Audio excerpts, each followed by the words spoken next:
Doctor Javed حسن شادیوں.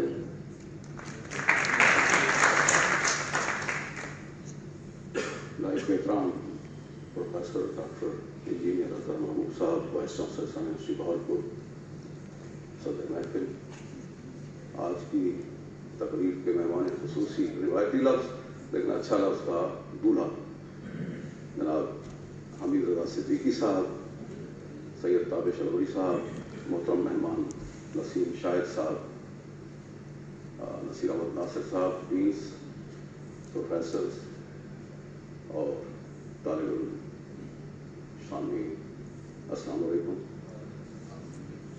جمعے کے دن جمعہ نماز سے پہلے تقریب رکھ دینا جو ہے وہ بہت خطرناک بات ہے. تو اس میں یہ ہوتا ہے کہ دھڑکا سا لگا رہتا ہے کہ کئی لوگوں کا جمعہ نہ نکل جائے، کسی کی کوئی رکعت نکل گئی تو ہمارے اوپر آئے گی. تو اس لیے میں بھی مختصراً معاملات کو جو ہے وہ سمیٹنے کی کوشش ہوں. کتاب مجھے ایک دن پہلے عطا ہوئی تو کتاب میں نے پڑھی، لیکن صاحب کتاب کو پڑھے ہوئے کچھ زیادہ وقت گزرا ہے.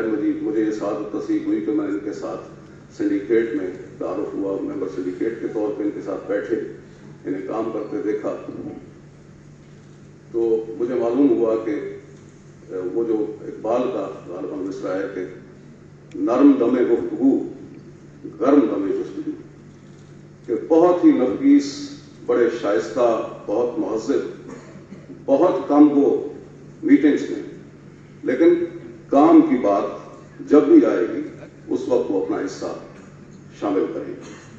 یہی اختصار اور استناد میں نے اس کتاب میں دیکھا. بڑے چھوٹے چھوٹے 2 صفحات، 3 صفحات، 4 صفحات، کہیں کہیں 1.5 صفحہ، کہیں کہیں 1 صفحہ، کسی شخصیت کے بارے میں جتنی معلومات کی ضرورت ہے وہی معلومات انہوں نے عطا کی ہیں، اس سے آگے پیچھے نہیں ہوئے.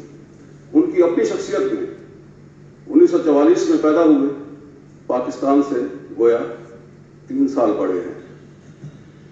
ان کی اپنی کتاب کے مطابق پاکستان، جیسے انہوں نے کوٹ کیا قائد اعظم کو کہ جی پاکستان تو اس دن وجود میں آ گیا تھا جب ہندوستان میں پہلا مسلمان جو تھا اس نے قدم رکھا اور پہلا ہندو مسلمان ہوا. اور انہوں نے اپنی کتاب کا آغاز بھی محمد قاسم سے کیا ہے، 712 عیسوی سے کیا ہے. اگر اس حساب سے پاکستان کا قیام کہا جائے تو ان کی عمر پاکستان سے 1232 برس چھوٹی ہے. اگر 1947 سے کریں تو 3 برس یہ خود بڑے ہیں. تو آج کے حساب سے یہ 77 سال کی اس عمر میں انہوں نے کمال کام کیے ہیں. پاکستان تشریف لائے، ان کے والدین ان کے ساتھ ہی آئے، ملتان شہر میں ان کا ورود ہوا.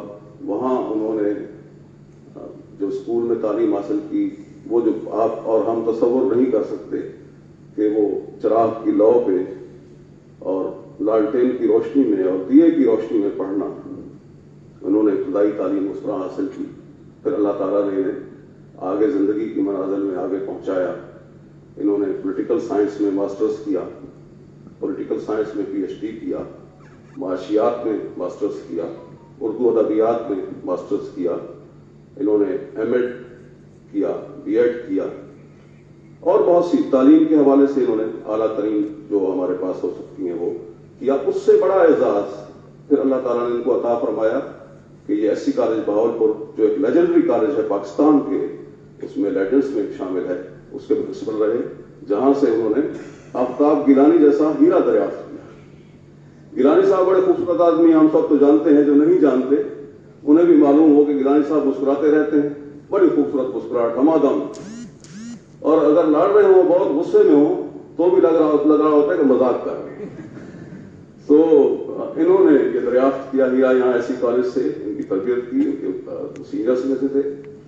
اس کے بعد دوسرا لیجنڈری کالج ہمارے اس خطے کے اندر، جنوبی پنجاب جسے ہم کہتے ہیں، ویسے پورے پنجاب میں اس وقت جو تھا لوگ احمد الدین قاسمی جیسے لوگ بھی SC کالج بہاولپور پڑھنے آئے تھے.